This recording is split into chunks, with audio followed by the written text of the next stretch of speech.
KPBS On Demand is supported by Paint Care, offering households and businesses in California more than 800 leftover paint drop-off sites for recycling. Quantities of 100-plus gallons of paint may qualify for a large volume pickup.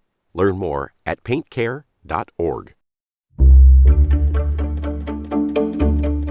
Good morning, I'm Lawrence K. Jackson. It's Monday, August 4th. A new affordable housing community coming to San Diego. More on that next, but first, the headlines.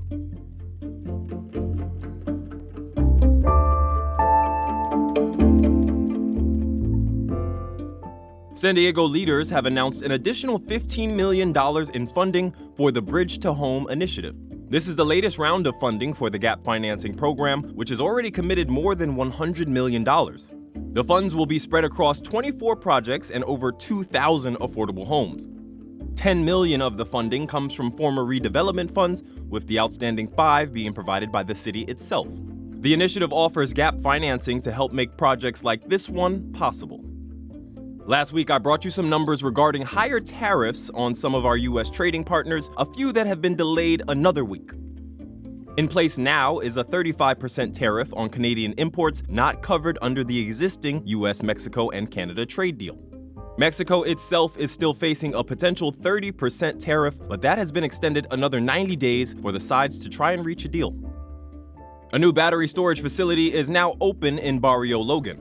It's projected to be the largest battery storage facility in San Diego. Owner and operator Arrivan, notably a major customer and partner of Tesla, says it will help power the energy grid and lower chances of blackouts. But on the other side of that supercharged coin are some health and safety concerns. Last year, a battery storage facility in Escondido caught fire, as well as one in Otay Mesa. The company says the batteries being outdoors and spaced apart, with each battery being programmed to shut off at extreme temperatures, is a key to safety. From KPBS, you're listening to San Diego News Now. Stay with me for more of the local news you need.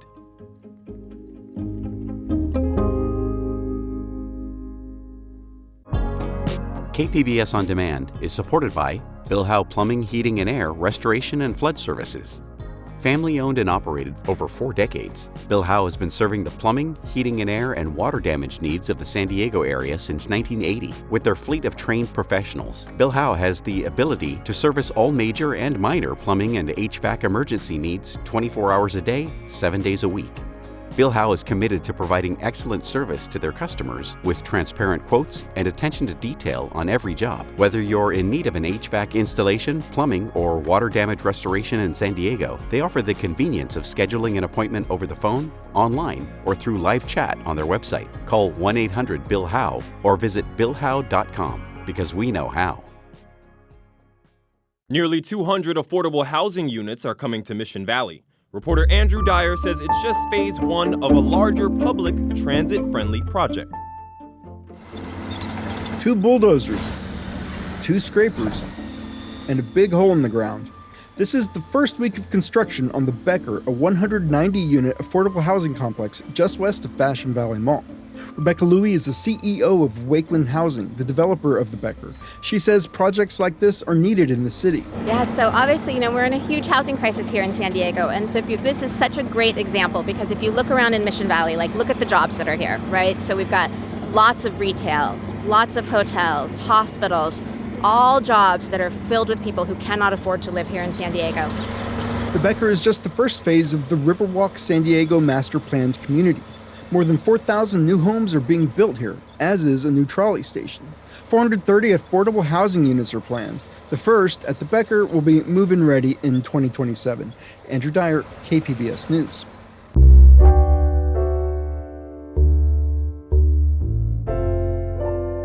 The clock is ticking on negotiations between Kaiser Permanente and tens of thousands of its healthcare employees. Reporter John Carroll says hundreds here in San Diego staged an informational picket Friday morning.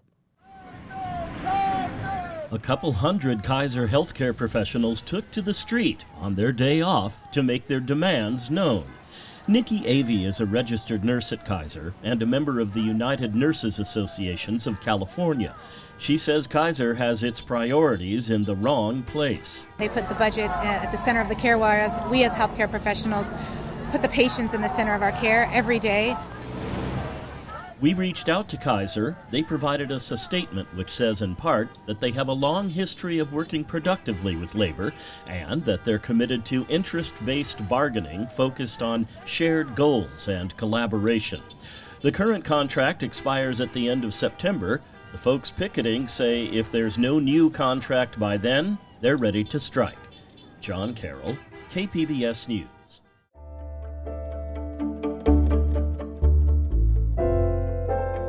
The Marine Corps has changed its long-standing agreement with an Oceanside-based credit union following a KPBS investigation last year. Reporter Scott Rodd says the new contract gives Marine recruits more choice. Our investigation revealed FrontWave Credit Union has had an exclusive arrangement with the Marine Corps for decades. The agreement funneled thousands of Marine recruits into the credit union every year in order to process their direct deposits during boot camp. KPBS also found FrontWave relies on overdraft fees charged to Marines and other customers as a key source of revenue. Following KPBS's reporting, a bipartisan group of U.S. Congress members, led by Massachusetts Senator Elizabeth Warren, launched an investigation. FrontWave's new contract with the Marine Corps requires more financial counseling offered to recruits and guarantees recruits the choice of their own bank or credit union. Yeah, I think there's no doubt that choice is valuable and people should be able to select the financial institution that they want to work with. Bill Skimmyhorn is an associate professor of economics at William & Mary. He says these changes will only matter if the Marine Corps holds FrontWave accountable to the agreement. You'll kind of now have to wait and see, does this seem to make a difference? FrontWave declined an interview request. The Marine Corps did not respond to a request for comment. Scott Rodd, KPBS News.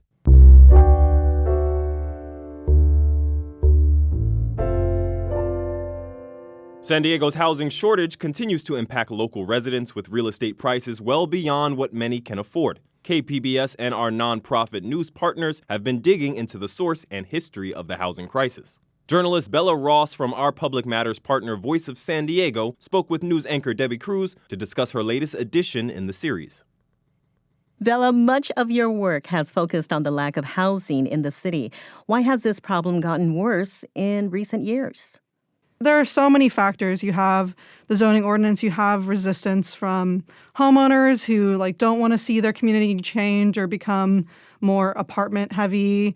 You have all of these regulations. Recently there were reforms made to the California Environmental Quality Act that make it easier to build stuff, but that stood in the way for a long time.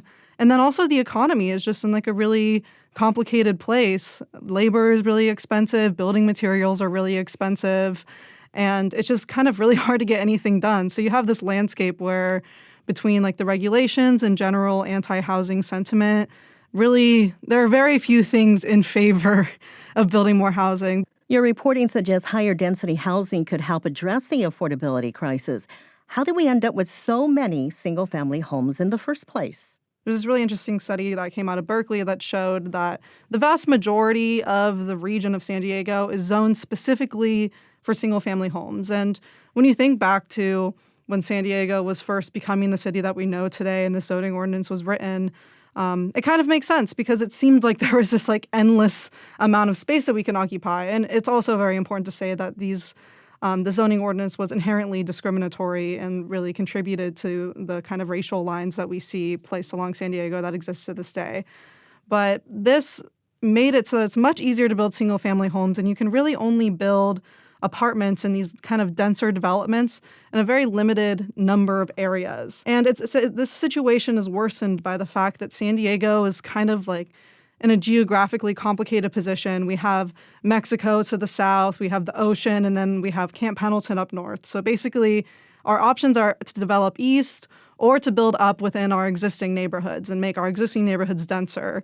What's the incentive for property owners to embrace higher density? It's definitely a difficult trade-off because, like I've said, it's, we're really changing communities in a big way. But I think that it can be for the better. People talk a lot about wanting walkable communities. They don't want to be sitting in traffic all the time. They don't want to be living this life of long commutes and congestion. And really the only way to get around that is to invest in transit and invest in walkability in these denser neighborhoods where people are in proximity to the places that they're living and working and shopping and visiting people. And so in order to do that, you can't have these sprawling single-family neighborhoods. You need to kind of condense things. So what are some of the most promising solutions to the current housing crisis at this point. Who is taking the lead in driving that change? I mean, I think we've seen a lot of lawmakers up in Sacramento trying to kind of fulfill the things that I'm talking about now. So we talk about upzoning and making it easier to build these like denser apartment complexes in places where we currently have single family homes. And we also saw what I had mentioned about the California Environmental Quality Act. And that was recently reformed in a huge way that people have been talking about for decades now. And so like those kinds of changes, I think, could make a really big difference. But yeah, just kind of like breaking down some of those regulations or at least making them more flexible. Anything else you'd like to add? I do want to emphasize some reporting that came out of the Public Matters Project by Jake Gatta from KPBS that really showed that like even when the housing developments in a neighborhood are like largely luxury housing, it's still stabilized rents in that area, contrary to places where new housing wasn't being built at all or was being built in smaller amounts. So I think that having this understanding of the fact that like these luxury apartment complexes, while they seem very counterintuitive, it still does help us get to where we're trying to go. It's just a really complicated market equation. Right. Well, thank you so much for joining us this afternoon, Bella. That's it for the podcast today. Contributing as editor today was Terrence Shepard. This podcast is hosted and produced by me, Lawrence K. Jackson. As always, you can find more San Diego news online at kpbs.org. Thanks for supporting local public media by listening and subscribing. Have a great day.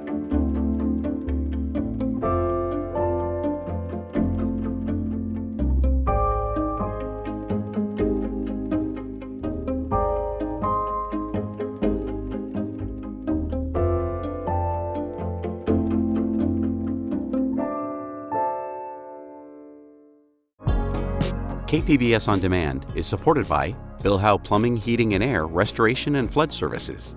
Family owned and operated over 4 decades, Bill Howe has been serving the plumbing, heating and air, and water damage needs of the San Diego area since 1980. With their fleet of trained professionals, Bill Howe has the ability to service all major and minor plumbing and HVAC emergency needs 24 hours a day, 7 days a week.